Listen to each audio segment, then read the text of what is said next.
Quand on est un gosse, on n'est pas forcément au courant pour les raisons derrière certaines interdictions. Et quand tu as des parents qui t'expliquent pas pourquoi, ça aide pas vraiment. Surtout même si eux, ils ignorent le pourquoi. Le jour où moi j'ai appris pour l'une de ces interdictions, ce fut la première et la dernière fois où j'ai fini KO. Je devais avoir 6 ou 7 ans à l'époque. Je me souviens bien, c'était un mercredi après-midi. Moi et une camarade plus âgée, on devait quitter la boutique pour la maison, histoire de faire rentrer le linge au cas où il pleuvrait. La boutique est une boutique typique de campagne et il y avait de l'alcool, dont un en particulier qui avait une excellente réputation auprès des clients. À chaque fois qu'ils venaient avec leurs compagnes et leur proposaient un verre, si ces derniers disaient ne pas trop aimer les alcools forts, ils leur rétorquaient tous presque la même chose à chaque fois. Le pourcentage de cet alcool est très bas, qu'il est fait à base de lait de coco et que c'est plus une bouteille de sucre que d'alcool. Ils ne les sortaient pas tous à chaque fois, mais bon. Et surtout, elles confirmaient leurs propos. Donc, moi, en bon mongolien que je suis, j'ai fini par y croire, comme le disait un grand philosophe fan de cuir. Un mensonge répété suffisamment de fois devient vérité. Et même si c'était vrai, ça change rien au fait que c'était des propos d'un adulte à un autre adulte, pas qui m'était destiné à moi et mon corps de lâche. Vous avez déjà probablement deviné là, ce jour-là, je me suis gavé de ce doux nectar. Et je confirme, c'était super bon. À l'aller, ça allait encore. J'étais euphorique, je parlais sans arrêt et je me prenais pour Jackie Chan.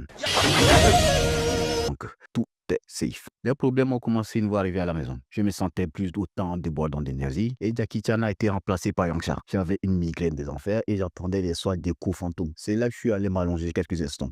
Bon, ce qui va suivre n'est qu'un puzzle d'événements que j'essaie d'interpréter du mieux que je peux. Pour commencer, je me suis allongé sur le canapé et me suis endormi. À moins que je ne sois évanoui. J'en sais plutôt rien. Pour me réveiller au sol dans mon vomi. La transition canapé-sol, noir. Suivi d'un autre noir. Cette fois-ci, j'en suis certain, je me suis évanoui. En tout cas, avec la certitude d'en être bourré. Pour me réveiller plus tard sur le dos de ma camarade avec une autre qui disait à tous ceux que l'on croisait que j'étais bourré. La salope. Mais il y avait celle qui me portait, qui me défendait en disant à ceux que l'on croisait que j'étais juste malade. À tort, mais bon. Au moins, elle m'a pas trahi comme l'autre. Salope. Suivi d'un autre noir. Oui, plus rien. La suite des événements, je ne me rappelle plus. Conclusion, même si suivre des interdits dont l'on ignore les causes est profondément débile, faut pas oublier qu'elles sont généralement là pour une raison. Donc, même si les parents n'aident pas, cherchez sur Internet avec beaucoup de prudence. Cela vous évitera de foncer tête baissée sur un tas d'ennuis.